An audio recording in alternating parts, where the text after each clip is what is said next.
à tous. Merci beaucoup d'être aussi nombreux et nombreuses pour cette nouvelle édition des Prix de l'innovation by SITL. C'est une cérémonie qu'on adore, qui vient récompenser les meilleures innovations dans le secteur de la logistique. Sans plus attendre, je vais appeler la directrice du salon pour venir introduire cette cérémonie. Et tout d'abord, je tenais aussi à me présenter. Je m'appelle Margot Roche. Je suis chef de projet expérimentation pour Paris & Co, qui est l'agence d'innovation de la ville de Paris et de la métropole du Grand Paris. Et tous les jours, on accompagne des porteurs de projets dans le cadre d'un programme d'incubation, mais aussi à expérimenter sur les territoires. Donc on le voit tous les jours que c'est aussi par les petites structures et par l'innovation que les secteurs évoluent, et particulièrement celui de la logistique. On va le voir tout au long de la cérémonie. Je laisse Laurence introduire cette belle édition sous le dessin des métamorphoses cette année. Merci Margot. En effet, c'est important et je suis ravie d'avoir Margot déjà sur scène, puisque c'est à la fois de l'intelligence collective, c'est les tendances qui sont présentées et tout ce que vous faites avec Paris & Co. Vous pourrez nous en dire un peu plus plus tard, mais en tout cas, c'est important que Margot soit sur scène. Alors, les prix de l'innovation, le Startup Contest, c'est toujours un grand rendez-vous sur cette édition SITL, parce que l'ADN même des SITL, c'est l'innovation. Et vous avez vu, cette année, il y a eu beaucoup de changements. On a appelé la ligne directrice du salon pour 3 ans, Métamorphose, les voies du changement. Vous avez pu voir en face le Métamorphose Center et un grand espace dédié à l'innovation et aux startups. Je remercie notre Innovation Partner qui est Sprint Project. Merci Fabien et toutes tes équipes, parce que vous avez accompagné les startups.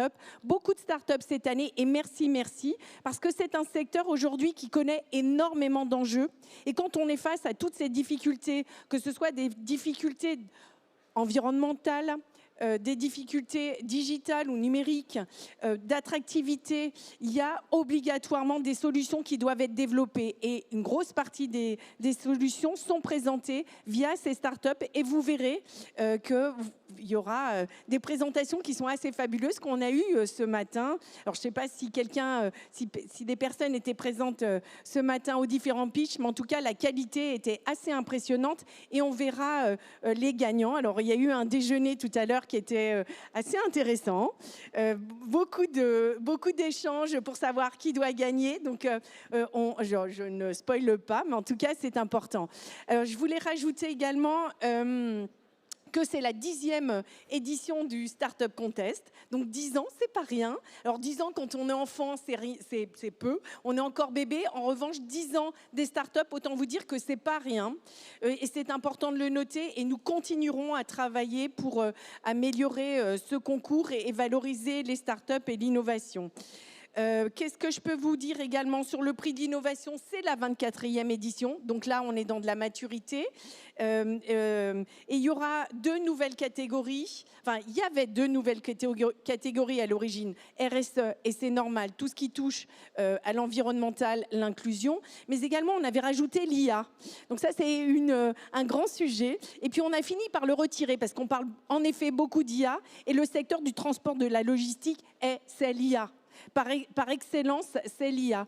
En revanche, avoir suffisamment de qualité de produits, de dossiers, présentés concernant l'IA, ce n'était pas si simple que ça. Donc, on a décidé de réintégrer cette catégorie et on vous expliquera un petit peu plus tard. Enfin, Fabien, peut-être que tu expliqueras pourquoi on a repensé la catégorie de l'IA.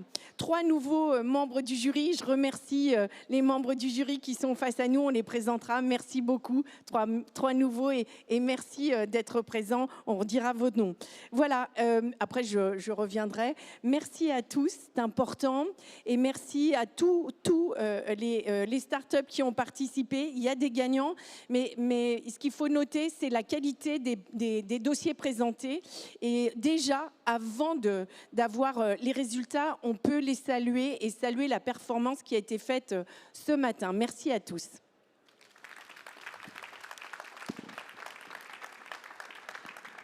Donc, nous allons effectivement remettre les prix de l'innovation dans 5 catégories. Équipement de transport, intralogistique, robotique et automatisation, technologie IoT et systèmes d'information, transport et services logistiques et immobilier et RSE. Et on viendra clôturer cette cérémonie par le fameux Startup Contest qui fête du coup sa 10e année. On voulait évidemment remercier les membres du jury que je vais citer un à un parce que c'est rare dans un concours d'innovation d'avoir une si belle pluralité de profils. On a des experts, on a des directeurs logistiques, développement de grands groupes.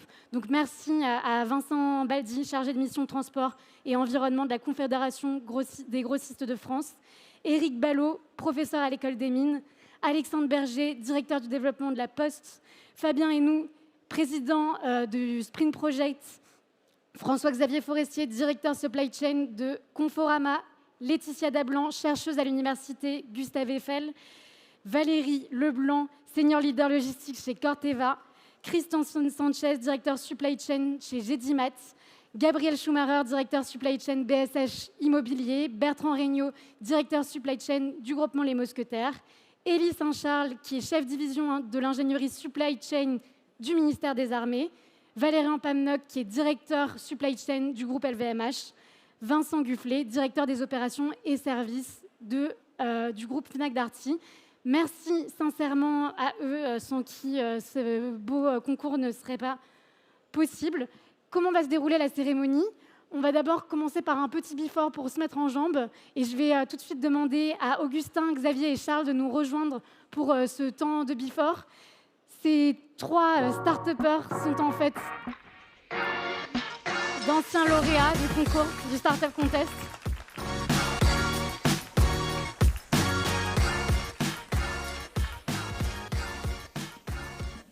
Donc l'idée avec eux, ça va être de voir ce que ça fait en fait quand on a une petite entreprise et qu'on gagne un concours comme celui qui est proposé par les prix d'innovation de la SITL. Ensuite, on passera à la remise des prix dans les différentes catégories. Vous verrez qu'il y aura des petites surprises. Lors de la cérémonie, on évoquera aussi des tendances de l'innovation dans le secteur de la logistique. On en a parlé à la fois côté impact. Qu'est-ce que c'est l'impact en logistique ? Est-ce qu'on peut vraiment parler de ça dans ce secteur-là aujourd'hui ? Et sur l'intelligence artificielle, Laurence l'a évoqué. Ce sera une cérémonie qui sera collaborative. Donc, vous allez voir que vous avez des petits QR codes qui sont placés sur vos chaises et ils seront également affichés. On vous invitera à un petit test de connaissance pour voir si vous êtes bien au fait de ce qui se passe en matière d'impact et en matière d'IA dans le secteur de la logistique. Et enfin, on clôturera la cérémonie par le Startup Contest et un cocktail où vous serez tous invités. Du coup, merci à tous les 3 d'être présents. Merci. Donc, pour une petite présentation, je vais peut-être rester debout. Hein. Pour une petite présentation rapide, nous sommes avec Augustin Doum, qui est le fondateur de Delivery Academy. Il a gagné le prix du Startup Contest en 2021.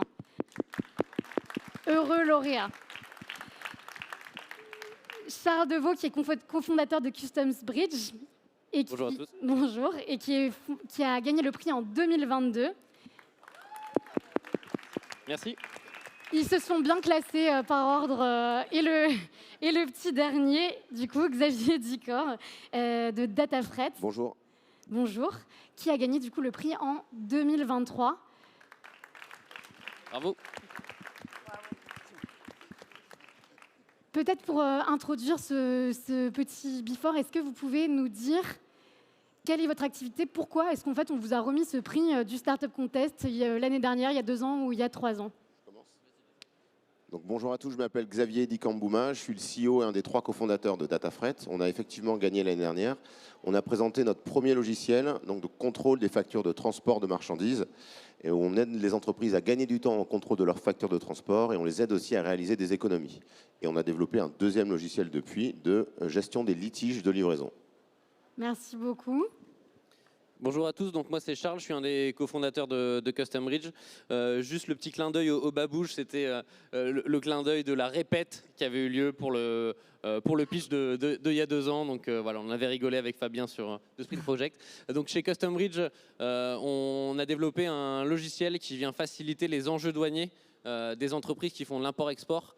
L'idée, notre mission, c'est vraiment de faire en sorte que la douane, qui est souvent perçue comme un centre de coûts, elle puisse, en étant plus accessible, être transformée comme une source d'opportunités business pour les entreprises, dans cette logique aussi d'aide au sourcing et d'accompagnement de trouver des solutions plus vertes dans leur approvisionnement. Et Augustin Doumbé, donc Deliver Academy, président de la Dev Academy, qui est la référence de la formation des livreurs urbains. Nous accompagnons les transporteurs du dernier kilomètre à performer et ça passe par la formation des livreurs, la valorisation du métier, évidemment, donc personnel principal, le livreur et le chef d'équipe. Merci beaucoup à tous les trois. On voit que c'est des secteurs d'activité qui sont extrêmement différents, mais tous très importants pour le secteur.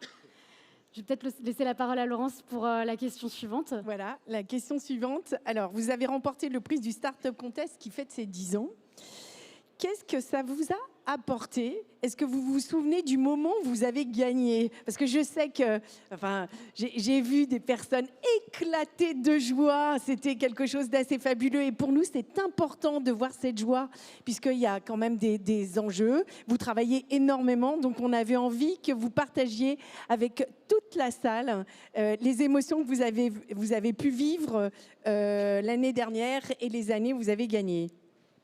Pour ma part, c'était une belle surprise déjà, donc très content. C'est vrai qu'à l'époque, j'étais le seul sujet de dernier kilomètre, de surcroît social. Et moi, je me rappelle, j'ai fait ce pari de pitcher sans slides, alors que tous mes collègues avaient des slides. Donc du coup, je pense que j'ai pu me concentrer sur le persona, sur le message à passer, et ça a été payant et j'étais très content. Bravo. Alors pour ma part, justement, il y avait une vraie répétition avec notre directrice marketing la veille, donc en jogging babouche. Et donc c'était une vraie fierté d'avoir gagné ce prix, surtout sur un domaine douanier qui est à la base pas très sexy, qui donne pas trop envie aux entreprises. Et on doit avoir su convaincre le jury qu'on était capable de mettre des paillettes dans la douane.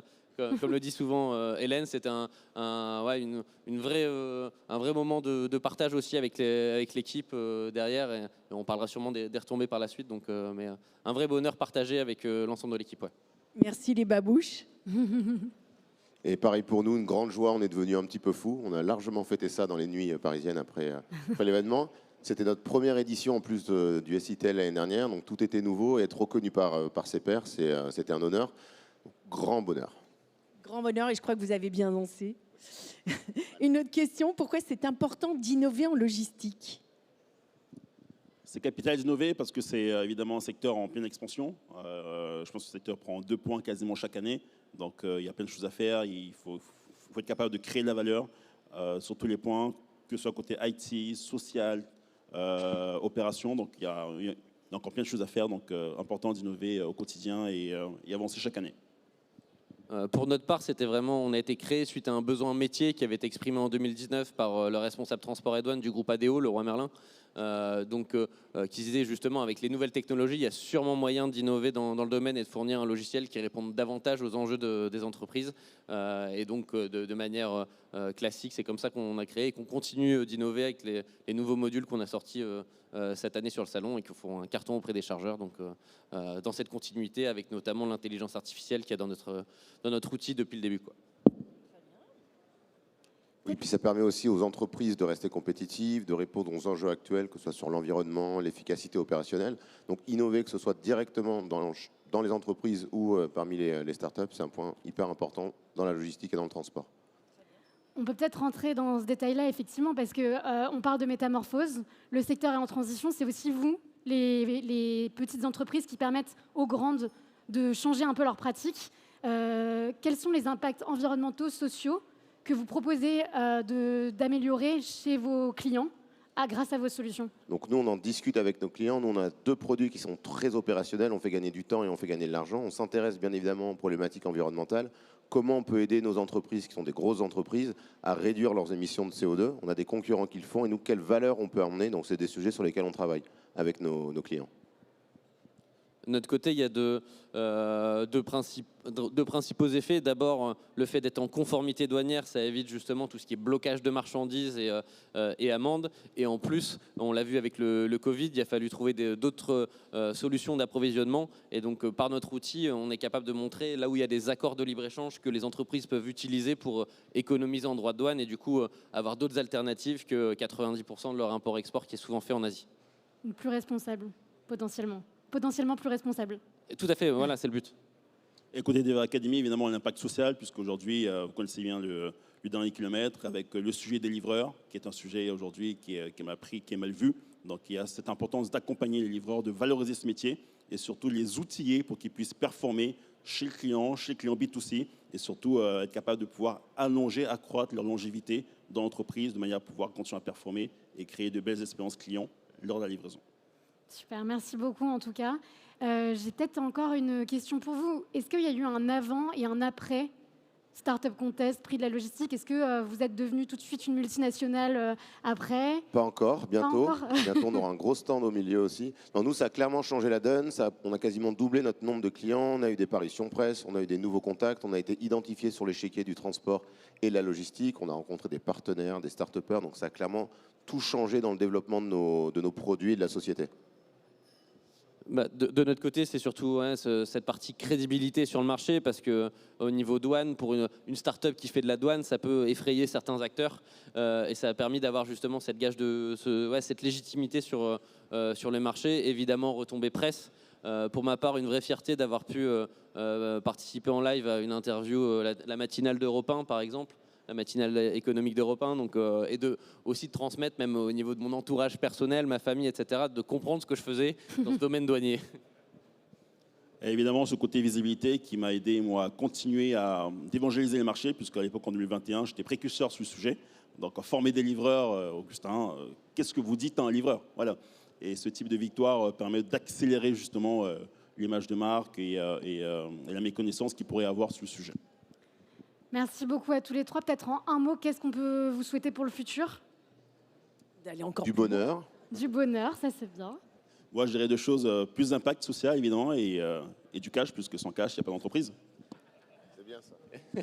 Et de notre côté, on espère ouvrir à l'international assez vite, parce que notre solution elle est déjà européenne. On a prouvé notre valeur sur le marché français, et donc on a pour ambition d'aller très vite sur les autres marchés européens. Alors, c'est des conclusions qui sont assez fabuleuses. Je pense qu'il faut les retenir. Alors, j'aimerais qu'on soit vraiment enregistré parce que vous avez entendu 3 sociétés et une évolution qui est quand même assez fulgurante. Donc, bravo à ACTL. Et je suis fière d'être à la tête de ce salon quand j'entends ces trois sociétés. Et donc là, on peut les applaudir parce que bravo. Merci beaucoup. Merci. Merci. Merci. Merci beaucoup à tous les trois. Je vais rajouter encore pardon, parce que j'ai envie de dire plein de choses par rapport à vous, parce que ça me fait plaisir de vous entendre. Il y a aussi une chose, les 3 personnes qui répondent et qui sont ici sur scène, vous avez aussi tiré des leçons de votre échec. Vous avez été très résilient. Et donc, c'est important de tirer des leçons de l'échec. Je crois qu'en France, la notion d'échec, elle est toujours vue à niveau, entre guillemets, négatif. Au contraire, il faut valoriser son échec et ça a été des exemples parce que j'ai échangé avec eux. Et l'échec, on tire toujours des leçons de ces échecs et au contraire, c'est là où on apprend et c'est là où on est sur le devant de la scène. Les plus grands ont tiré des leçons d'abord de leurs échecs pour être au devant et ici. Et pour faire un parallèle par rapport à ACTL, je peux vous assurer que pendant plus d'1 an et demi, nous avons travaillé, tiré des leçons, testé. Et quand ça ne fonctionne pas, on est agile et on se remet en question pour refaire des nouvelles choses. Et ce que vous voyez aujourd'hui, ce sont beaucoup de tests. On a pu se ramasser, ça arrive, mais en tout cas, on se remet en question. Et donc là, j'ai échangé avec vous, vous êtes l'exemple de la résilience et de tirer des leçons de l'échec pour pouvoir avancer. Et ça, bravo. Merci. Merci beaucoup. Merci beaucoup. Merci à vous. Merci. Merci beaucoup à tous les trois. Et bonne continuation surtout dans le salon. Je sais que vous attendez avec grande impatience qu'on révèle les prix, mais nous, on aime bien faire un peu traîner les choses. Et on va vous parler de quelque chose dont on n'a pas toujours envie de parler, mais on a commencé à l'évoquer. Il y a des métamorphoses qui sont en cours dans le secteur de la logistique. L'impact est de plus en plus une valeur qui est importante, notamment quand on parle innovation. J'aimerais appeler sur scène Valérian, Laetitia et Sophie pour en parler avec moi.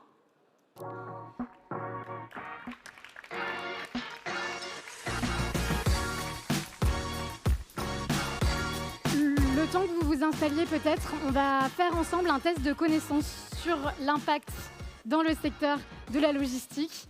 Vous avez des QR codes qui s'affichent ici. Je vous invite à sortir vos téléphones et à scanner les QR codes qui s'affichent. Je vous promets qu'il n'y a pas de piège, c'est anonyme, c'est juste pour qu'on puisse réfléchir tous ensemble. Donc vous voyez une première question qui s'affiche. Quel est le maillon de la chaîne logistique le plus polluant selon vous? Est-ce que ça va être le conditionnement? Est-ce que c'est le stockage? Est-ce que c'est le transport? Ou alors est-ce que c'est ce fameux maillon du dernier kilomètre? Je vous laisse 1 minute pour répondre. Je pense qu'on doit avoir 23 personnes qui ont déjà répondu. 28, aïe aïe aïe, ça va vite. 33.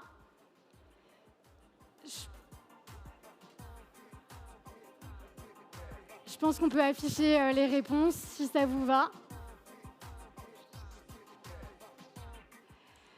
Alors, c'est intéressant et ça continue donc si vous voulez continuer à répondre, vous pouvez faire évoluer le sondage.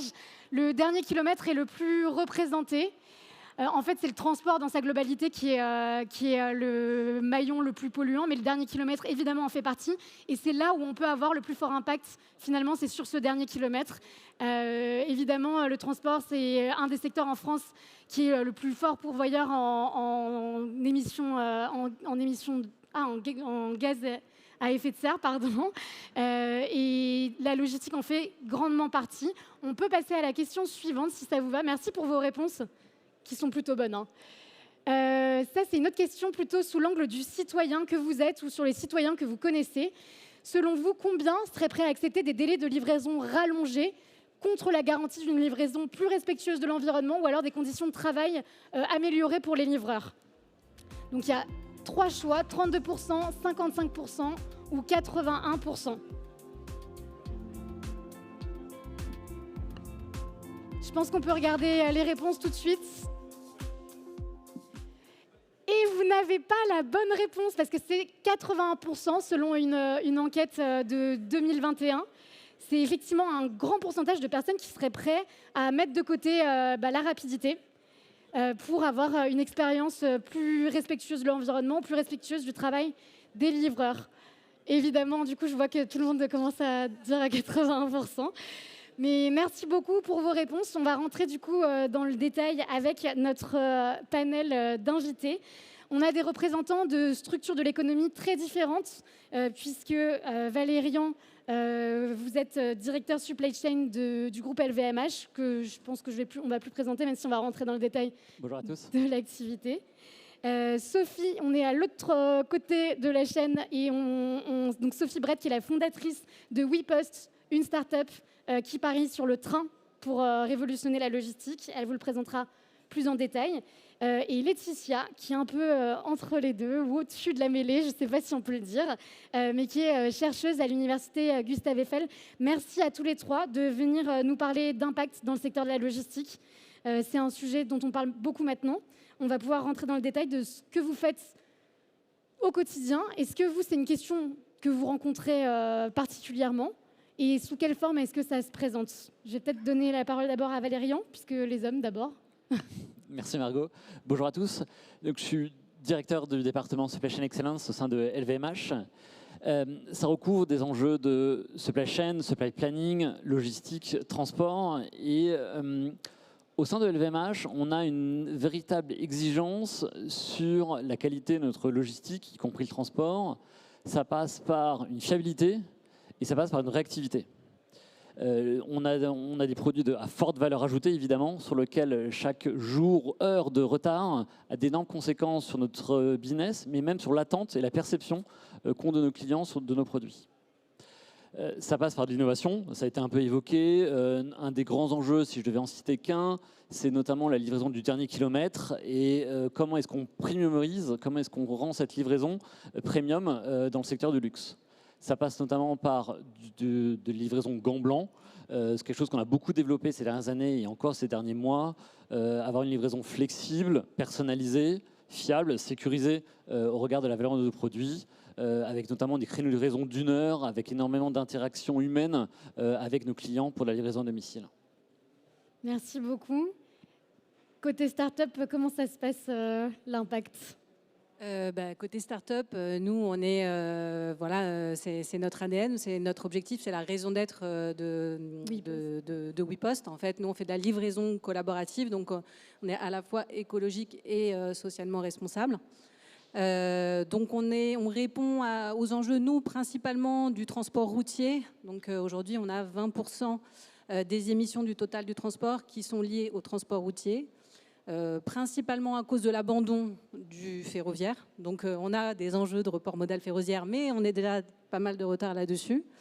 Et c'est là où effectivement nous on propose aujourd'hui la seule alternative par le train pour expédier des colis d'e-commerçants. Merci beaucoup. Laetitia, vous observez plutôt ça du point de vue, et en tout cas de l'échelle de la ville. Comment est-ce qu'on observe cet impact environnemental, peut-être social, mais surtout environnemental, à l'échelle urbaine? Alors, nous, on fait de la recherche. Je dirige une équipe dont les impacts de la logistique sont le fonds de commerce. Donc, on va faire des enquêtes, on va faire des entretiens, on va collecter des données, on va analyser des textes et on regarde tous ces impacts environnementaux, mais également sociaux, les impacts en termes d'innovation, comment change la ville, ne serait-ce que de l'innovation architecturale à travers l'évolution de la logistique, et puis l'impact sur les politiques publiques. Alors c'est les impacts à double sens aussi, comment les politiques publiques influent sur la logistique. Merci beaucoup. On sait que, donc on l'a vu, c'est un secteur qui est fortement pourvoyeur en gaz à émissions de serre, qui a un très fort impact environnemental lié en grande partie au transport. Il y a beaucoup de solutions qu'on peut proposer. Ça peut passer par le packaging, le conditionnement, la livraison du dernier kilomètre, l'optimisation des flux.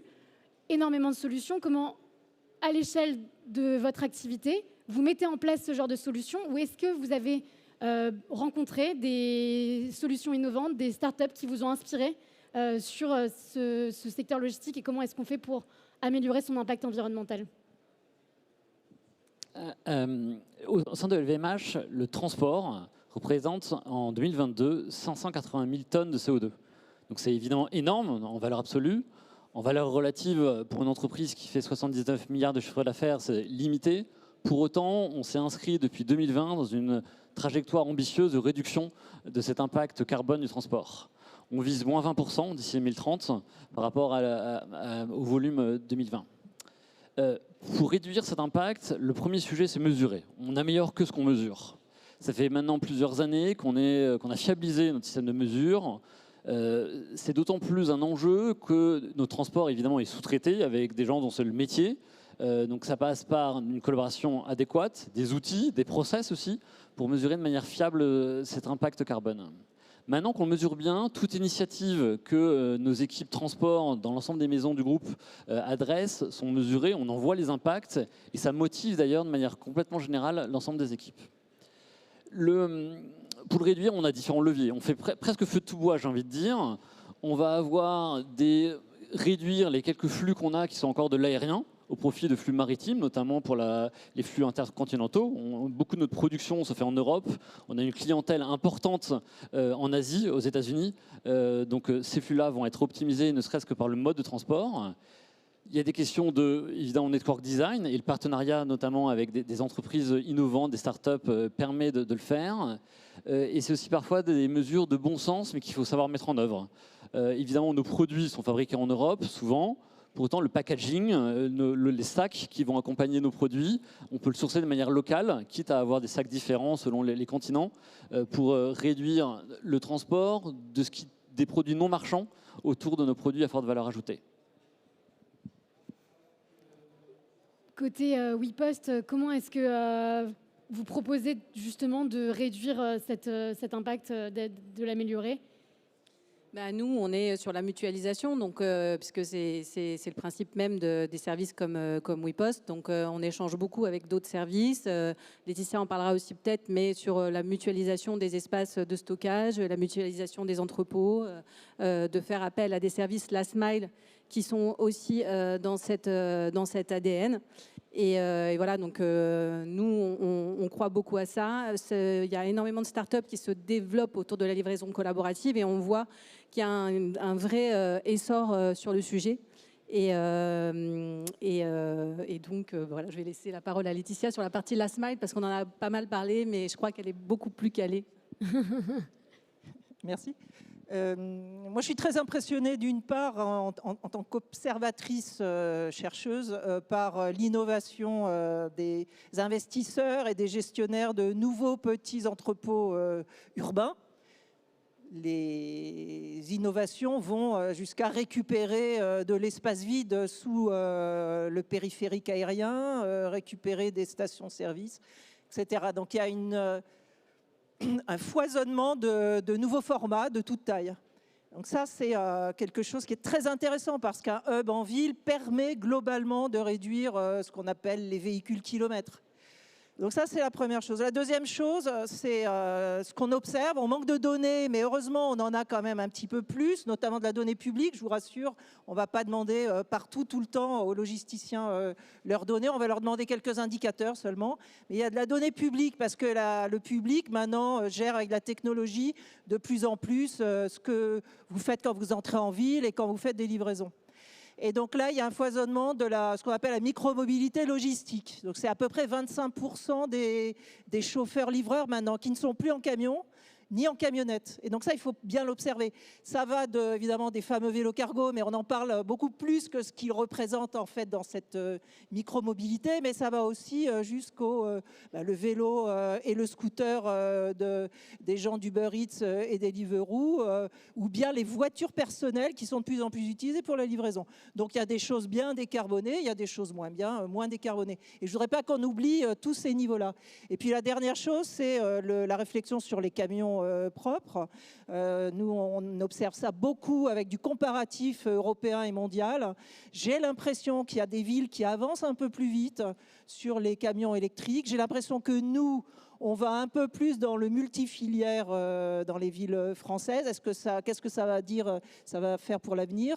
En tout cas, l'idée, c'est pour nous d'observer combien de camions décarbonés, quelle forme ils prennent, est-ce qu'ils réussissent à être moins bruyants, moins polluants, moins accidentogènes qu'avant, mais ne pas oublier le camion parce qu'il est là aussi pour massifier les flux. Donc on veut regarder un peu tous les bouts de cette nouvelle logistique, de cette nouvelle mobilité de la logistique en ville.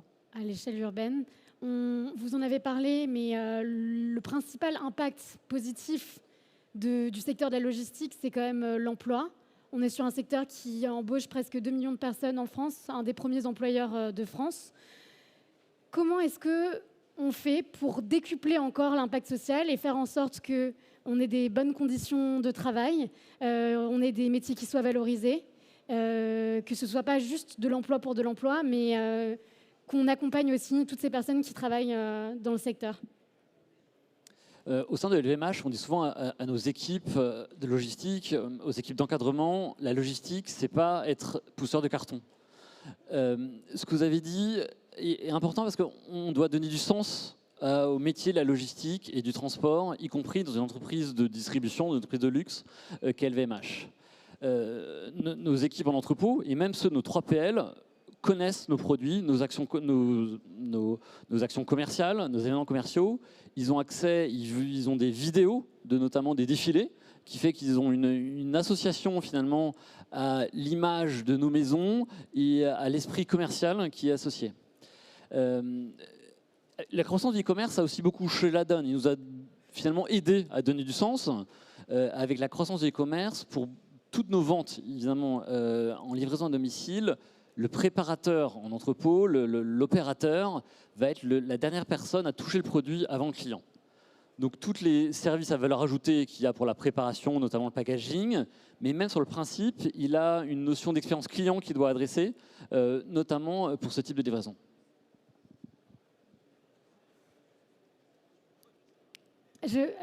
Alors nous, sur le côté social, on est super investis. C'est vrai que on travaille beaucoup avec des partenaires en vélo cargo et on voit aussi toutes les problématiques qui sont liées par rapport au last mile et justement à la pénibilité.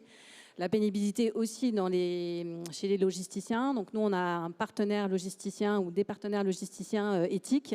Et donc, je vais le citer, qui s'appelle Boost, qui a mis en place donc, toute une démarche pour vraiment essayer de privilégier les personnes en réinsertion, mais surtout redonner du sens au travail des personnes en complexifiant justement les tâches et en donnant de l'importance au poste pour que les personnes aient envie de rester et qui plus est qu'elles soient engagées et que du coup elles soient encore plus efficaces. Donc je pense que tout le monde est gagnant dans cette démarche. Il y a beaucoup d'entreprises du coup qui accompagnent comme ça les chauffeurs, livreurs. Delivery Academy en fait partie. Midi Pile aussi, qu'on accompagne des livreuses sur les routes, donc c'est important aussi. Laetitia, je sais que vous avez infiltré certaines entreprises justement sur ces sujets sociaux. Qu'est-ce que vous pouvez nous dire du constat que vous tirez et est-ce qu'il y a des choses à faire encore? Comment est-ce qu'on peut avancer pour encore mieux inclure les on fait des grosses enquêtes quantitatives, hein. On est, je crois, les seuls. Hein. Depuis 2016, sur les livreurs Deliveroo, Uber Eats, et je vais rebondir sur ce que disait Augustin, hein, la problématique de l'attractivité est immense. On en a 100 000 quand même. Je dis pas gamins parce qu'ils ont plutôt 28 ans de moyenne d'âge. Mais on les a vus évoluer depuis 2016. Il y en a qui sont extrêmement enthousiastes. Mais je trouve personnellement, à travers certaines de nos questions, on voit cette évolution, qui ne sont pas suffisamment récupérées par le système logistique en général, où il y a, vous le savez tous, des carrières pour eux. Ils font 6 mois dans ce métier, ils repartent. On ne les voit plus. Ils se donnent beaucoup pour ce travail. En ce moment, les rémunérations baissent. Donc, ils ont des signaux, je dirais, un peu négatifs de la part de l'écosystème en général. C'est pas trop tard, mais il faut aller les chercher. Et je pense que ces personnes sont, une partie d'entre elles sont vraiment disponibles pour progresser. Ils sont en demande d'information, ils sont en demande de formation. Merci beaucoup à tous les trois. Peut-être en quelques mots pour terminer, vous représentez des structures qui sont très différentes, on l'a dit. Est-ce qu'il y a une manière vraiment radicalement différente d'aborder l'impact quand on est un grand groupe, quand on est une start-up?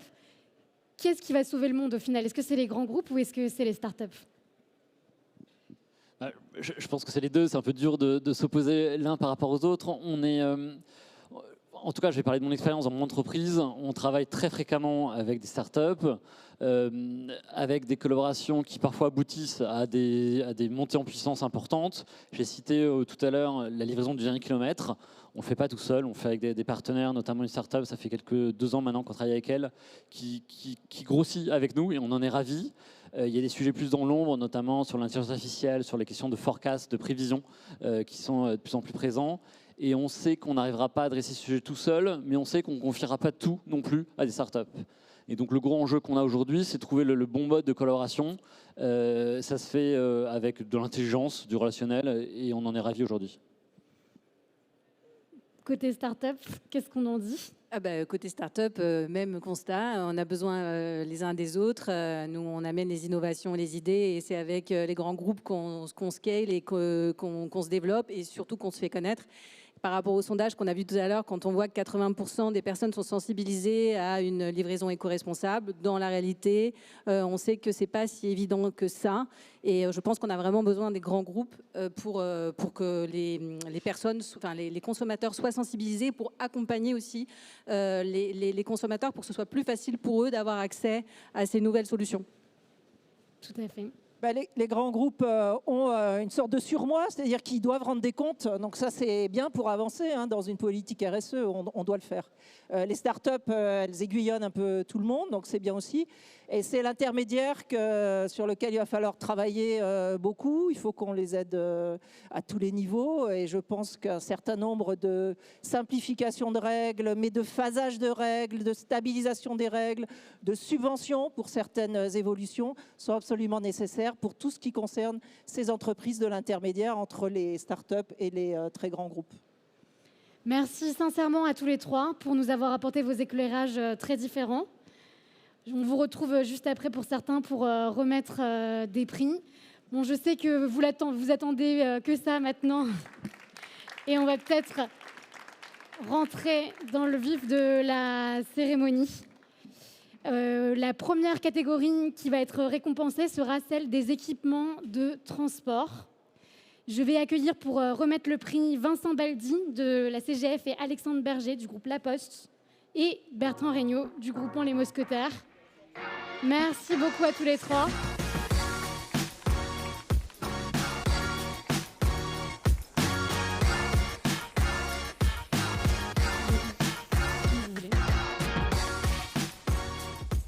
Et sans plus attendre, on va découvrir dans cette catégorie, donc équipement de transport, les nommés.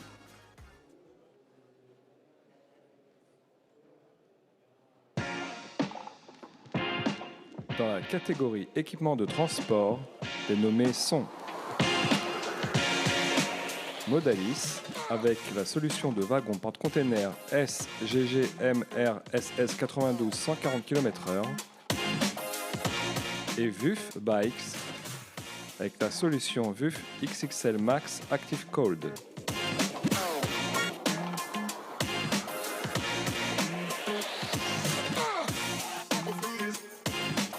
Alors, qui est-ce qui a l'honneur d'annoncer le lauréat Ça marche, vous et m'entendez? de se justifier?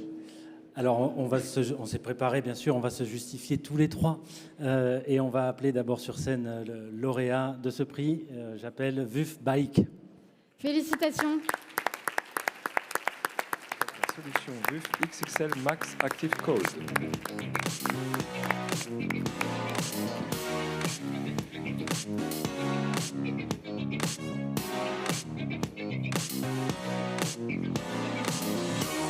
Alors, juste en quelques mots, bien sûr, Thomas Chenu, on va vous donner la parole. Ce qui nous a plu, et bien sûr, c'était assez compliqué, puisqu'il y avait beaucoup de dossiers, beaucoup d'échanges. Laurence en a parlé ce matin, cet après-midi. Les conversations sont toujours très animées dans le jury. Moi, ce qui m'a beaucoup plu chez VUF Bike, c'est d'abord leur solution de cyclo-logistique qui embarque du froid et du froid actif, avec 60-85 kg d'emport potentiel. Il n'y a pas beaucoup de solutions qui sont capables de le faire en cyclo. Et surtout, j'aime beaucoup la capacité de production que vous mettez en avant dans le dossier, avec 3000 unités par an, et ça, c'est à saluer également. C'est vrai que c'était un sujet, voilà, c'est un sujet effectivement, un moyen de communication extrêmement performant. Il y a eu pas mal de débats, et c'est vrai que ce qui a été marquant, c'est le fait effectivement que c'est effectivement innovant, mais non, au-delà de l'innovation, c'est aussi un moyen de locomotion qui est décarboné, mais aussi qui a cette spécificité d'être modulaire dans tout type de flux, à la fois que ce soit du sec, du frais, du gel, mais aussi j'ai vu qu'il pouvait même transporter des personnes, donc cet égard c'est tout à fait remarquable. Donc encore bravo. Je vais être plus court. En fait, il faut aussi rappeler la base. La logistique, c'est des flux physiques. Donc c'est pas que de la data, donc il faut aussi des hommes et des femmes compétents, bien formés, et des équipements aussi pour le faire. Voilà. Félicitations. Et on vous remet.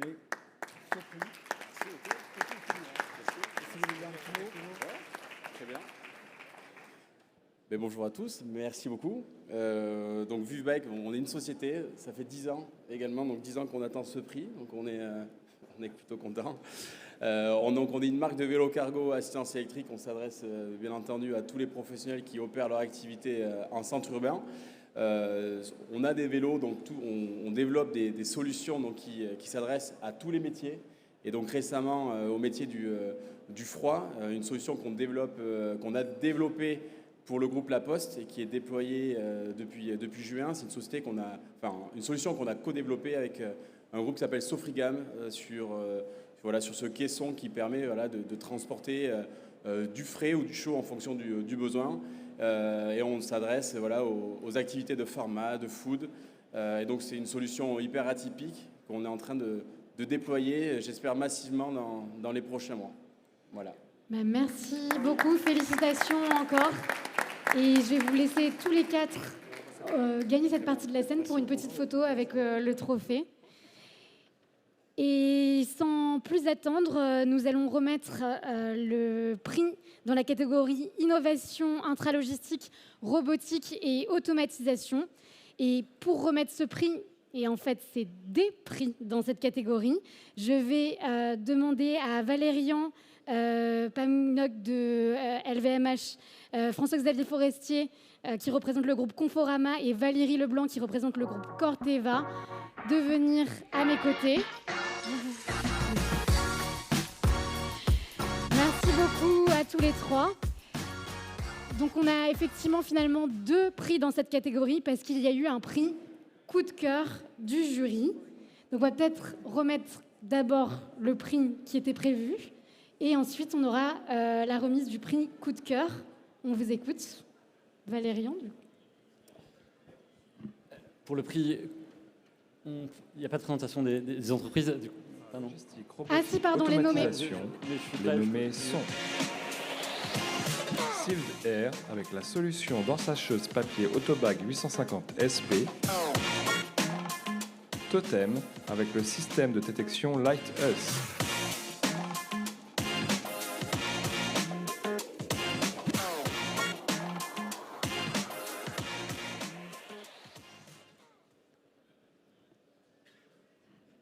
Merci pour la présentation. Je vous laisse du coup nous expliquer quel lauréat vous avez choisi et pourquoi. Pareil, le jury a beaucoup débattu. On est ravis de remettre le prix à Sealed Air, qui a convaincu par sa pertinence et par sa proximité avec le marché. La solution d'ensacheuse papier Autobag 850 SP.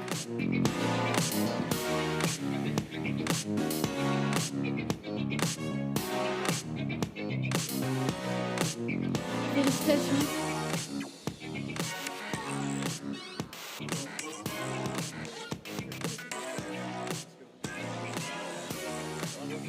Alors, je vais vous dire un petit mot sur Sealed Air. Ce qui nous a plu chez Sealed Air, c'est qu'effectivement, on parlait de la livraison du last mile et de la qualité de livraison. Donc là, on peut emballer avec soin et avec du papier et plus du plastique. Voilà, bonjour à tous et merci. Donc effectivement, Sealed Air et au travers de la solution Autobag, on répond au marché en proposant des systèmes d'ensachage papier, alors qu'on a, depuis le début des années 60, fabriqué uniquement des machines d'ensachage à base de plastique.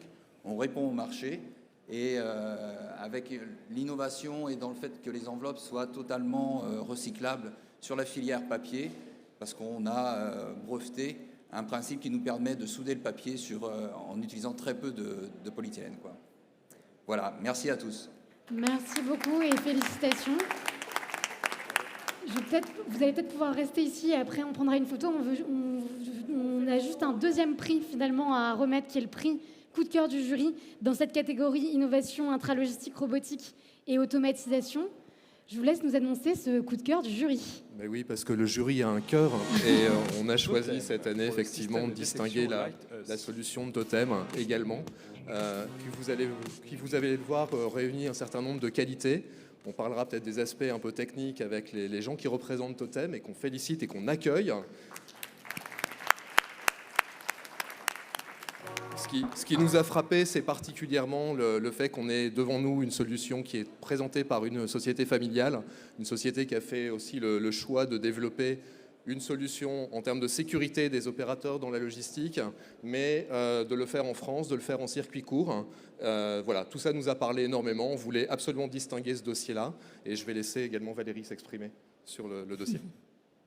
Par-delà tous les éléments qui ont déjà été dits, je pense que l'une des notes qui a fait vibrer notre cœur, c'est qu'effectivement, pour une fois, l'IA est au service de l'humain et sauve l'humain et empêche l'humain d'avoir des ennuis physiques. Donc, pour une fois, c'est la combinaison du virtuel et du réel qui nous a plu. Merci beaucoup.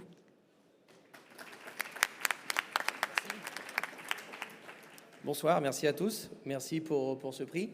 Effectivement, c'est une surprise pour nous.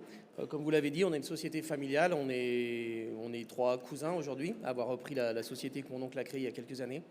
On a développé une solution 100% française de barrière de protection à mémoire de forme et on a cherché à innover pour aller au-delà de la protection physique et amener une solution qui soit complète, qui soit polyvalente et qui puisse s'adapter au plus grand nombre. Donc bon, elle est disponible, vous pouvez venir la voir sur notre stand au G138. Avec grand plaisir, on vous montrera comment ça marche. Félicitations à tous les deux. Je vous invite à une petite photographie sur cette partie de la scène. Et je vais en profiter du coup pour passer à la catégorie suivante, qui était la catégorie innovation dans le domaine du coup de l'immobilier et de la RSE. Je vais appeler Laetitia Dablanc, chercheuse à l'université Gustave Eiffel, et Gabriel Schumacher, qui représente le groupe DSH électroménager, à nous rejoindre pour remettre ce prix.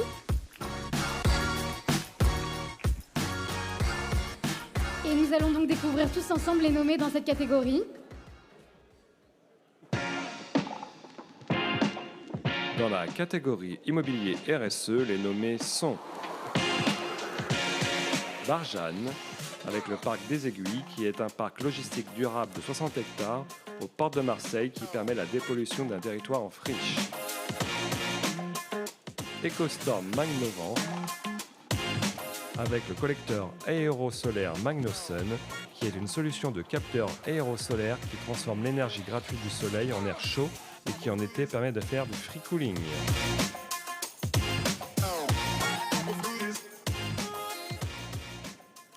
Je vais donc peut-être laisser Laetitia. Alors, le jury a beaucoup discuté. Le gagnant est Barjane pour le Parc des Aiguilles. Félicitations à l'équipe de Barjane. Avec le parc des Aiguilles. Nous avons beaucoup apprécié le processus avec une charte d'engagement territoriaux qui a réuni, je crois, plus de 40 acteurs divers. Et nous avons aussi beaucoup apprécié, et c'est ce qu'on récompense en premier lieu, la dépollution d'un site, l'utilisation donc d'un site qui était pollué. Nous avons également apprécié beaucoup de choses, notamment l'anticipation d'un certain nombre de choses dont les clients du parc, chacun des entrepôts auront besoin, des sols très solides pour éventuellement de l'automatisation, etc. Donc cet aspect aussi d'anticipation. Gabriel, tu voulais aussi nous préciser quelque chose sur l'utilisation de ce sol qui ne sera pas donc à l'avenir artificialisé de nouveau. Oui, on a beaucoup aimé la réponse à la problématique du zéro artificialisation net, puisque là, il y a eu un phénomène de dépollution. Et ça m'a projeté, quelque part dans le passé, au Moyen-Âge, on donnait les terres les plus hostiles aux moines. Et les bénédictins, ensuite, revalorisaient le terrain, et notamment quand il y avait des étangs, ils mettaient l'irrigation. Et il y a 2 abbayes, comme celle de Sénan, qui est Toronnet, pas très loin. Et ça m'a fait penser à ça. Je veux dire, on est dans une vraie continuité. Et donc, bravo Barjane.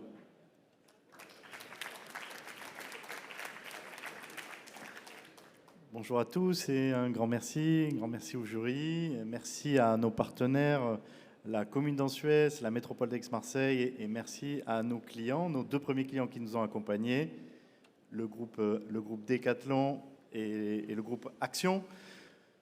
Le parc des Aiguilles, on a mis longtemps à porter le bébé, près de 15 ans. Et effectivement, c'est la réhabilitation de 3 friches importantes, une carrière déchetterie, l'ancien incinérateur de Marseille et un site de traitement de boue. Donc vous voyez, on n'a pas été gâtés. C'est vraiment... on avait plutôt envie de se cacher au départ, c'était très dur, mais on a été accompagné par des partenaires, par l'ADEME, et on a réussi en tout cas à dépolluer la première partie. Il nous reste encore du travail, mais on a réussi donc à lancer le projet avec nos 2 clients, et on est ravis en tout cas d'apporter à Marseille, qui est une ville historique de logistique, c'est une ville emblématique de la logistique française. On est très heureux d'apporter une vitrine bas carbone, puisqu'on a mis en œuvre tout un tas de mesures.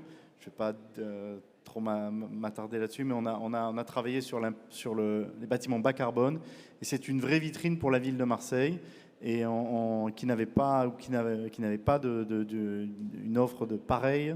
Et on est très heureux d'avoir pu mener ce projet et de le proposer à nos clients et à la métropole d'Aix-Marseille. Merci à tous. Félicitations et félicitations à toute l'équipe. Vous pouvez du coup recevoir votre prix. Et je vais vous inviter à une petite photo aussi de l'autre côté de la scène. Félicitations. Nous allons donc passer à la catégorie suivante, qui est la catégorie technologie, IoT et système d'information. Et pour remettre ce prix, je vais à nouveau inviter sur scène Valérie Leblanc pour remettre le prix avec Éric Ballot, professeur à l'École des Mines, et Élie Saint-Charles, qui représente le ministère des Armées. Merci à tous les 3. Nous allons donc découvrir tous ensemble les nommés dans cette catégorie. Dans la catégorie technologie, IoT et système d'information, les nommés sont SOTI pour la solution SOTI Mobile Control et SOTI X-Sight, Cardinal pour la solution ODA, Optimal and Dynamic Appointment. Cargo by Trans avec la solution Dock Scheduler. Spacefield pour la solution Spacefield.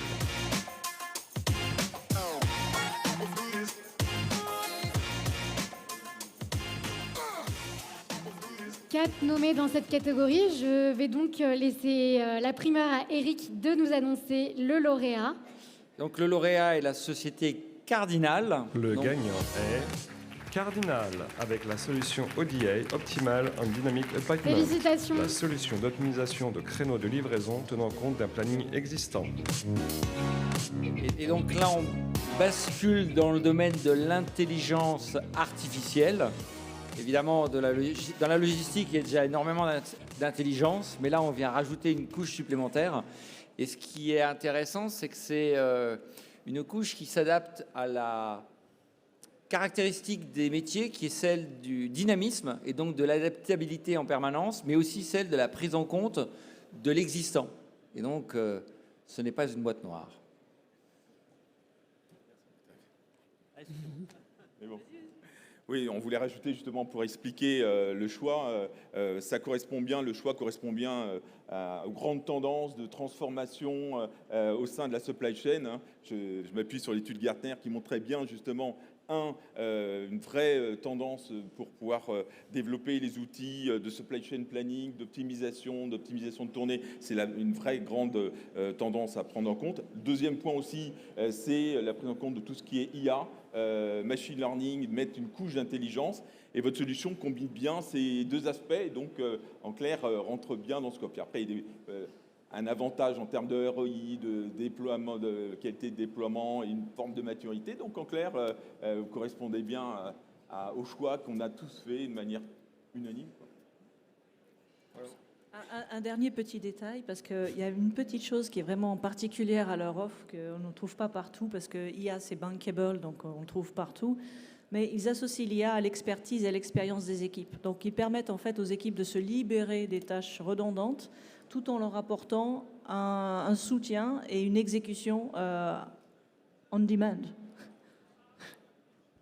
Donc ça mérite d'être remarqué. Bravo. Félicitations.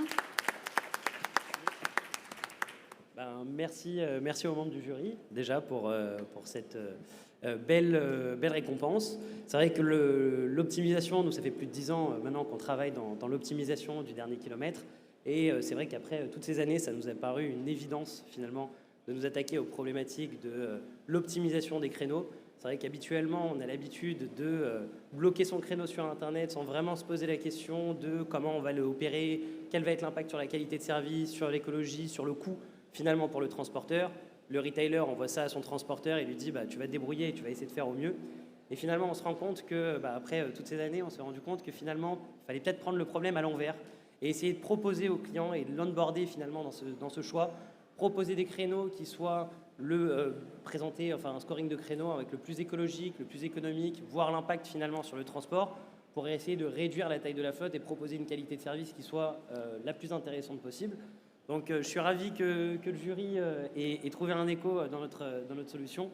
Et surtout, c'est vrai que l'IA, c'est une transformation complète de ce qui va se passer dans les prochaines années dans la supply chain, et on espère pouvoir y contribuer. Je tiens à remercier surtout les équipes Cardinal qui ont construit le produit, qui ont permis de créer cette innovation et d'apporter beaucoup de valeur à nos clients. Je remercie bien évidemment les partenaires qui utilisent déjà la solution Cardinal, notamment HubOne, qui est le premier partenaire à intégrer la solution dans sa solution DMS. Donc voilà, je remercie énormément. Et j'espère qu'on va pouvoir contribuer à la transformation de cette belle industrie qu'est la logistique. Et on sait qu'elle en a grandement besoin. Donc voilà, je vous remercie. Merci à tous.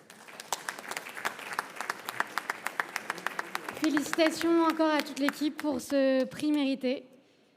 Je vous invite à rejoindre cette partie-là de la scène aussi, parce que vous allez avoir le droit à votre petite photo. Et nous arrivons à la dernière catégorie des prix de l'innovation, qui est celle des transports et services logistiques. Et pour remettre ce prix, Je souhaite appeler à mes côtés Christian Sanchez, qui représente donc le groupe GDMAT. Merci.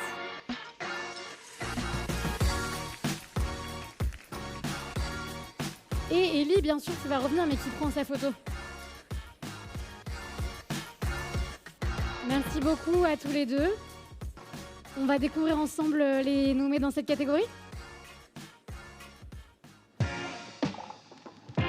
Dans la catégorie transport et services logistiques, les nommés sont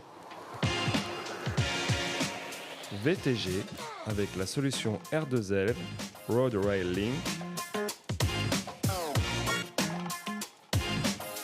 Z-Way avec la solution Keroid powered by Z-Way.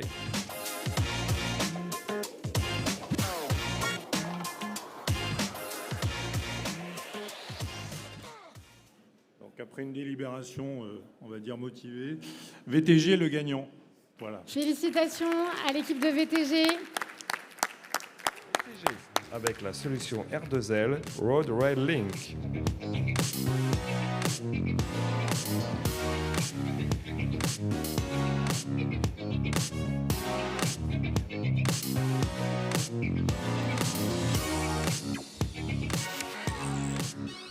Alors félicitations à vous, alors c'est presque un prix d'encouragement parce et pour aussi mettre en lumière votre solution. Alors moi je me projette en 1989 sur une grosse plateforme sur la région parisienne où j'ai commencé en tant que responsable de planification et on utilisait des solutions de ferroutage. Donc c'est une mise en lumière de cette solution-là et je me rappelle que ça marchait plutôt pas mal avec Société Chronodis et je me disais dans 10 ans, dans 15 ans, on aura moins de routes et plus de transports combinés. La réalité est un peu différente, voire même très différente. Et de fait, la vraie métrique qu'il faut prendre en compte, c'est justement quand j'envoie mes camions de Créteil jusqu'à Marseille, c'est de dire c'est 3 tonnes 35 de CO2 et quand ça prend la route, c'est 91 tonnes. Donc lorsqu'on prend en compte cette métrique, on se dit bien qu'il y a un vrai potentiel et que le fait de proposer une solution qui déverrouille une des problématiques, pourquoi on n'utilise pas le transport ferroviaire, c'est une excellente chose et c'est une bonne dynamique. Derrière que ce soit low cost, derrière que ça permette à une quasi-totalité des semis de monter sur effectivement prendre le transport ferroviaire, franchement... on débloque vraiment, on déverrouille effectivement des problématiques. Il en reste d'autres. Des problématiques avec les opérateurs, problématiques de standards, problématiques réglementaires. Mais le fait de se faire sauter un verrou, c'est très bien. Et je crois qu'on l'a tous remarqué. Félicitations. Merci beaucoup pour ce prix d'encouragement. Aujourd'hui, en Europe, 4 millions de semi-remorques circulent sur nos routes. Sur ces 4 millions, 95% d'entre elles ne sont pas compatibles avec le transport combiné. Ça veut dire qu'elles ne sont pas facilement préhensibles et chargeables sur un train. Aujourd'hui, ce panier R2L, c'est une façon de contribuer à la décarbonation des transports. C'est une solution qui est le fruit d'une collaboration entre Vega, qui est un transporteur routier, et VTG, qui est un loueur de wagons. Ce panier permet facilement et simplement d'améliorer et de déverrouiller effectivement ce verrou pour encourager le transport modal et le transport des marchandises depuis la route vers le rail. Donc merci encore au jury.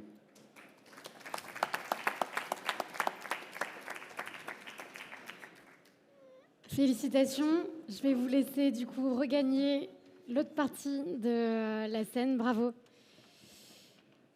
Nous arrivons donc au terme de la remise des prix de l'innovation, mais il reste le Startup Contest. Et je voudrais parler un peu intelligence artificielle avec vous maintenant. On l'a déjà évoqué plusieurs fois pendant la cérémonie. C'est un enjeu qui est crucial, notamment quand on parle d'innovation dans le secteur de la logistique, parce qu'on l'a presque dit, mais en fait, la logistique, c'est de l'intelligence artificielle. Je vais inviter pour en parler sur scène encore une fois Valérie, qui représente le groupe Corteva, et Fabien Esnou, fondateur et président du Sprint Project. Je vous laisse prendre place. Merci beaucoup.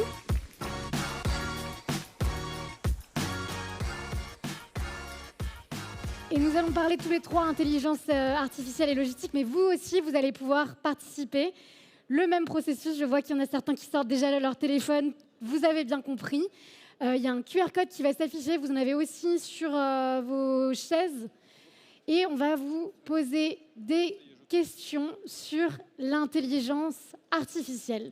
Donc là, on sort de votre domaine de la logistique et on vous demande à l'échelle mondiale, tout secteur confondu, combien de dépenses dans le secteur de l'IA, donc en 2023.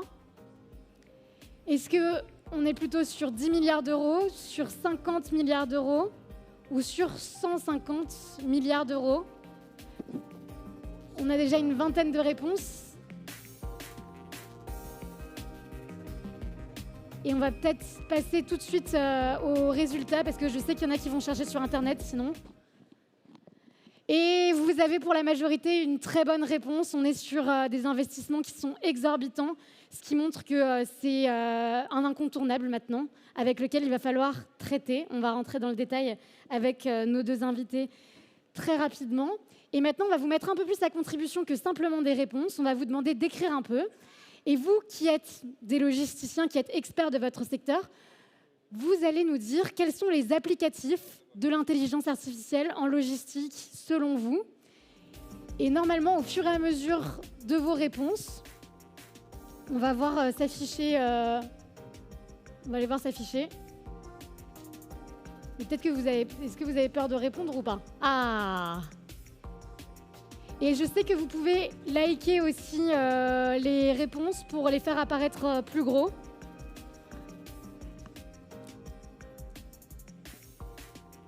Donc on a certains qui nous parlent de service client, on a de la prévision qui apparaît plusieurs fois. Agilité, anticipation, prédiction, gestion des commandes.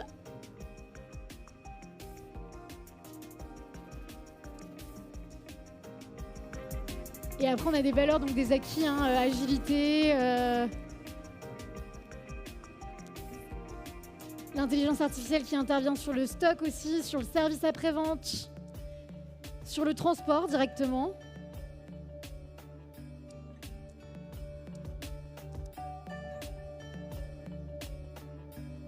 Bon, merci beaucoup pour vos contributions et pour ce beau nuage de mots. Donc, on voit qu'il y a optimisation, prévision, des mots qui reviennent et qui sont assez centrales. Je pense que ça va vous intéresser, Laetitia et Fabien. Valérie et Fabien, pardon. Donc, merci beaucoup d'être avec nous pour parler de ce vaste sujet qui est l'intelligence artificielle. Est-ce que vous pouvez peut-être déjà nous expliquer dans votre quotidien comment est-ce que cette nouvelle science, si on peut l'appeler comme ça, ou nouvel outil intervient? Et qu'est-ce qui en fait quelque chose d'important pour vous au quotidien? Alors, dans notre secteur d'activité, qui est l'agriculture, Corteva, c'est le cœur et la terre. Donc, nous sommes leader mondial dans la production de semences agricoles, en l'occurrence maïs, soja, tournesol. Et l'intelligence artificielle est entrée il y a fort longtemps, parce qu'on a tendance à l'ignorer, mais l'agriculture est très high-tech. Sur les sélections des plantes, sur les analyses, sur les caractéristiques. On a utilisé les statistiques probabilistiques et donc très tôt l'IA pour prédire le rendement, pour prédire l'évolution des récoltes. Utilisation aussi des modélisations du temps et du climat. Donc ça, traditionnellement, dans notre industrie, c'est très présent. En logistique, on commence à l'utiliser, à le valoriser. D'abord, on l'utilise souvent en appui de simulation, what if, en planification, en optimisation. Et je dirais, c'est un outil extraordinaire qui nous fait gagner énormément de temps, mais qui nous en coûte beaucoup, parce que pour pouvoir l'utiliser, il faut quand même avoir des données d'une qualité acceptable. Et je dirais que le nerf de la guerre se situe là. Il faut en rester maître. C'est un super esclave, mais c'est jamais un bon maître. Côté Sprint Project, comment est-ce que apparaît l'intelligence artificielle dans vos liens avec les startups et avec les grands groupes? Alors, ce qu'il faut voir, c'est que l'IA, aujourd'hui, c'est un peu l'arrivée d'Internet à la fin des années 90. C'est-à-dire qu'on n'est pas à l'échelle d'une nouvelle technologie, on est à l'échelle d'un game changer mondial avec un rythme de croissance folle. Il y a qu'à voir le niveau des investissements, qui est d'ailleurs en train de monter au-dessus de ce qu'on vient de voir, qui va pénétrer l'intégralité de nos métiers. On l'a vu sur le Novage 2 En fait, la vraie réponse, c'est tous.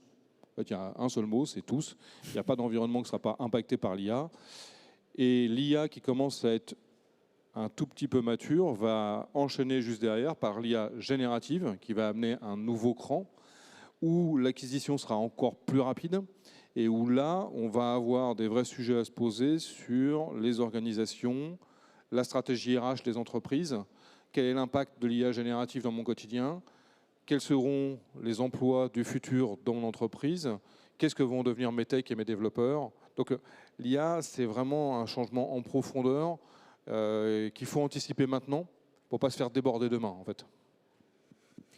On a vu que les applicatifs étaient extrêmement nombreux sur le secteur logistique.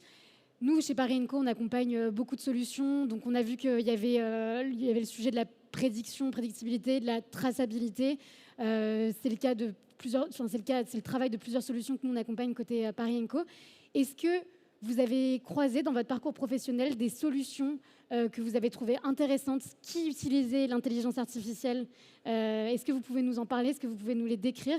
Je sais que Fabien, vous étiez au CES de Las Vegas il n'y a pas si longtemps. Est-ce que vous en avez vu des solutions d'intelligence artificielle là-bas? Alors, la particularité de l'IA, c'est sa jeunesse, quand même. Attention à ça, hein.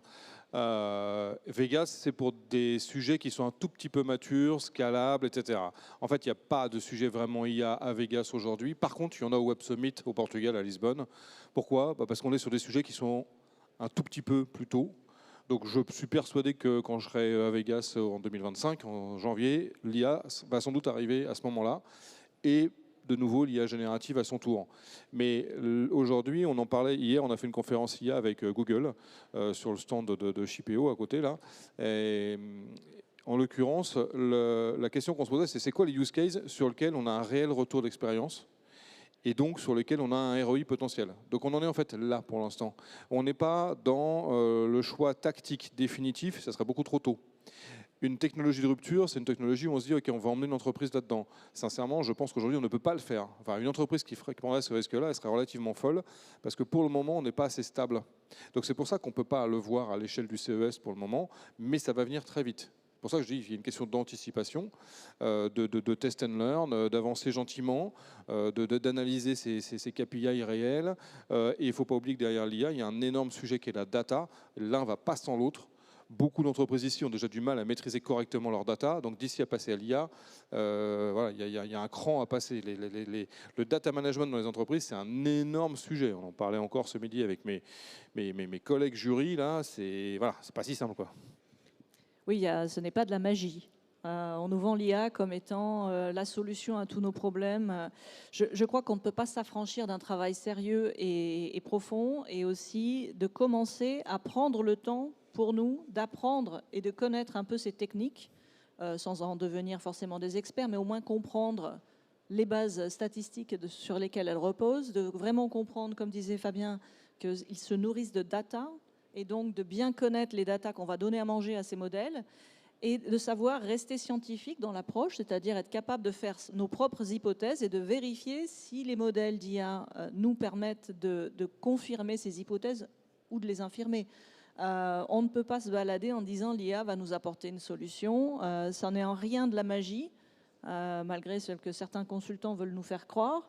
Mais c'est avant tout pas mal de travail, beaucoup de liberté, contrairement aux outils structurants dont on a eu à l'habitude les dernières décennies. On rentrait dans un moule, on rentrait en religion SAP, on rentrait dans des systèmes. Là, la religion, c'est à nous de la créer. C'est à nous de définir quelles sont nos priorités, quelles sont nos problématiques, où est-ce qu'on veut devenir les meilleurs, comment on veut devenir les meilleurs, et à ce titre-là, quels sont les outils dans l'IA qu'il va nous falloir connaître, apprivoiser, et surtout apprendre à nos équipes. Parce que l'IA, demain, c'est vous, c'est nous, c'est tout le monde. On devra savoir parler aux machines.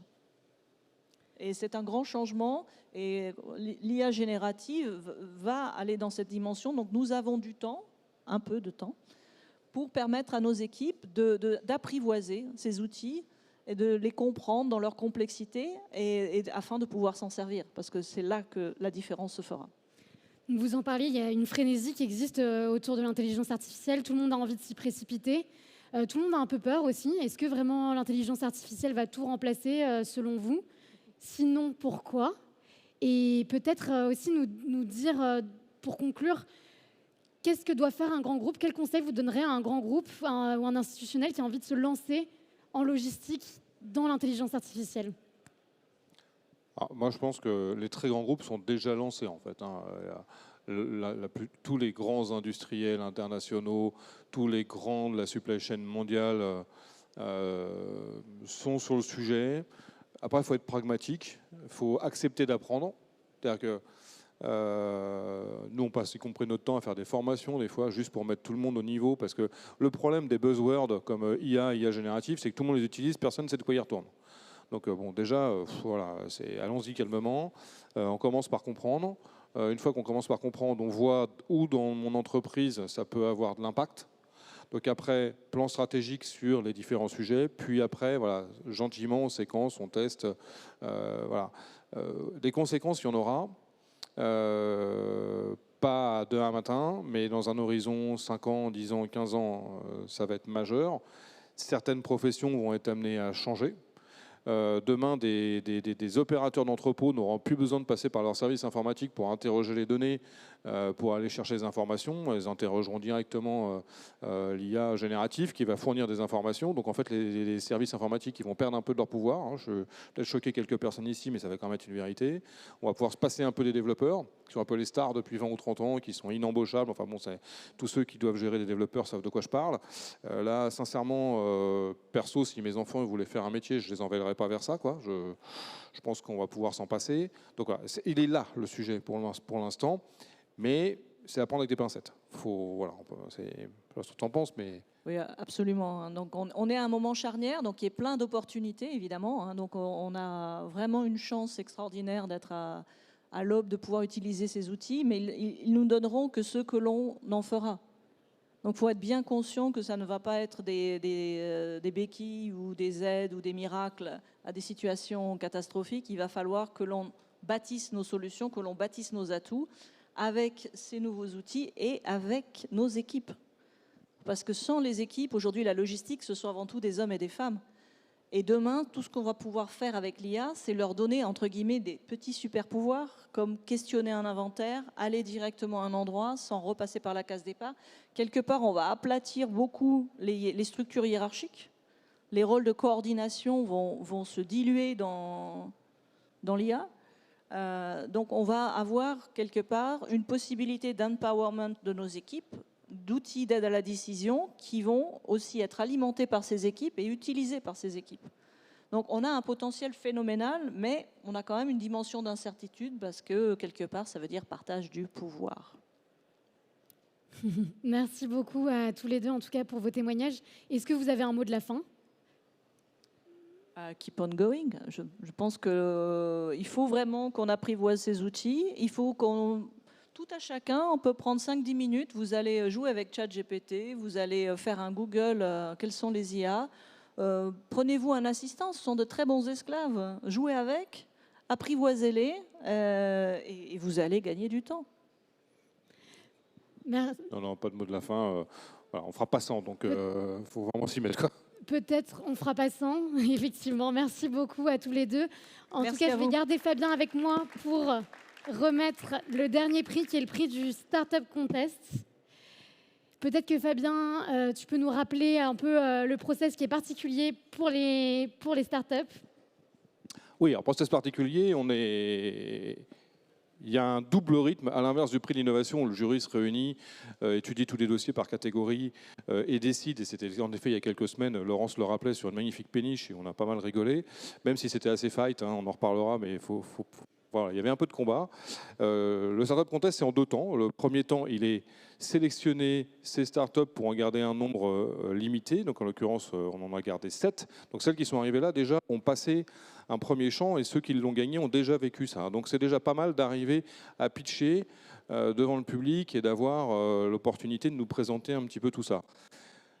Derrière, il y a eu le pitch ce matin. C'est une épreuve, c'est pas simple, c'est 4 minutes pour présenter, c'est 4 minutes pour répondre aux questions du jury. Le jury, il est très varié, donc les questions sont incisives en général.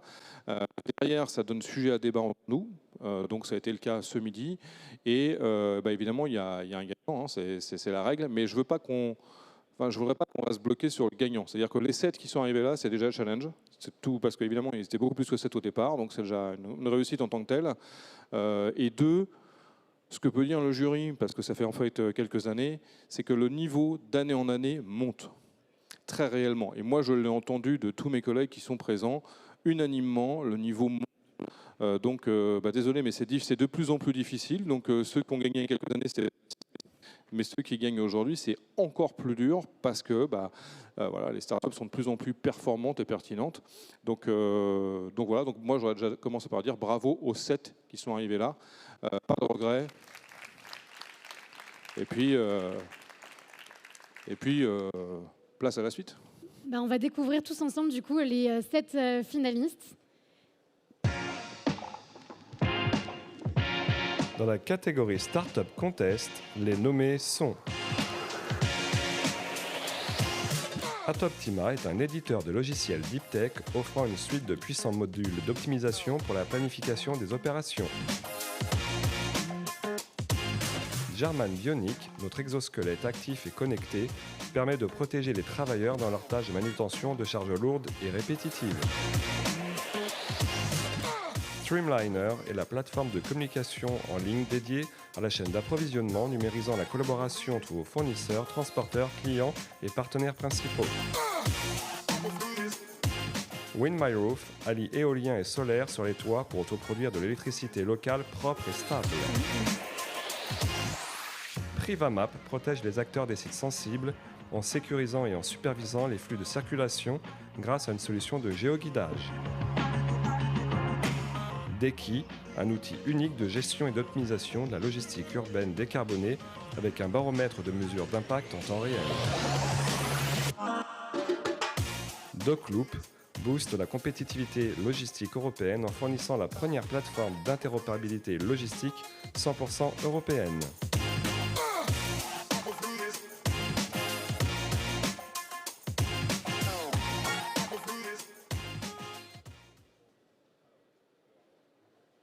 Allô. Voilà. Bon, une fois n'est pas coutume, on va changer la règle.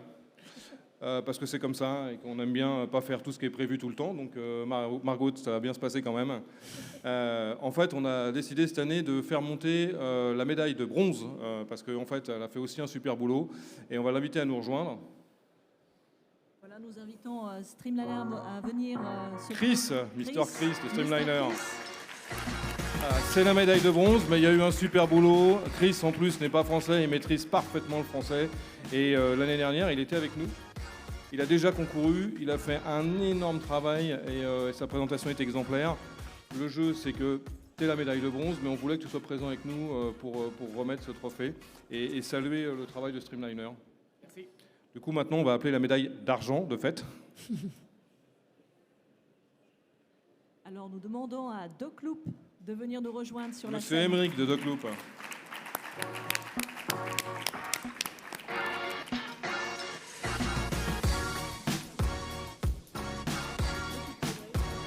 Alors pareil, Émeric, super boulot, DocLoop, magnifique présentation, donc bravo, super équipe aussi, donc le jury a vraiment énormément apprécié. Et ça nous fait plaisir que tu sois sur la scène avec nous parce que c'est aussi largement mérité. Mais il y a dans tout ça, évidemment, un grand gagnant. Et sincèrement, je suis super content. Oui, nous sommes très heureux. Nous sommes très heureux. Parce qu'en plus, c'est une fille. Béatrice, c'est ton heure. Béatrice de Deki.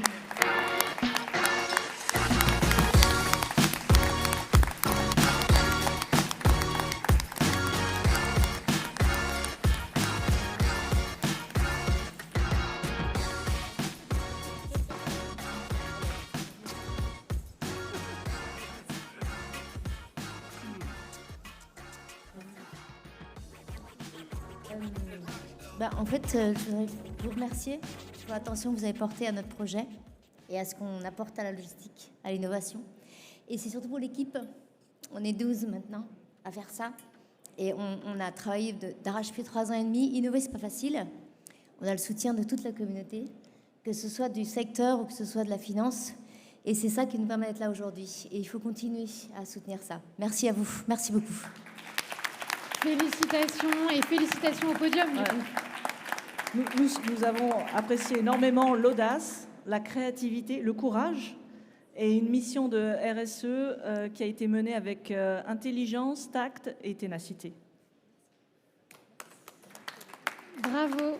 Je vais vous inviter à rejoindre cette partie-là de la scène. Et après, en fait, je vais inviter tous les lauréats et tous les membres du jury à me rejoindre sur scène pour clôturer cette édition des prix de l'innovation.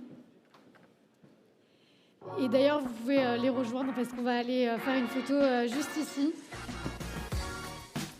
Merci beaucoup à tous de nous avoir suivis. Félicitations aux lauréats. Merci aux membres du jury.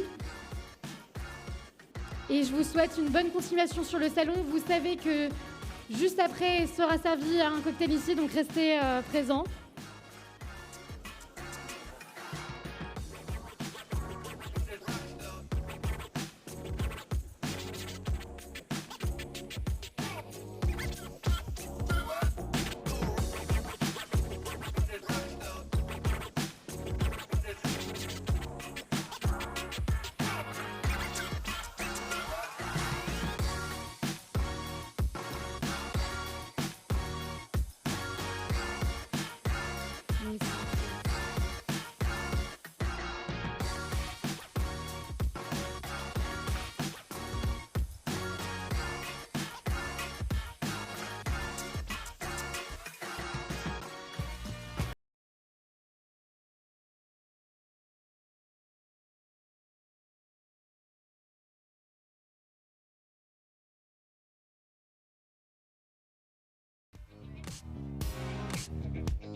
Ouais, je l'ai.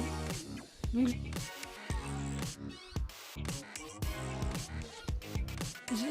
je renouvelle du coup mon invitation au cocktail qui se trouve juste à gauche de la salle.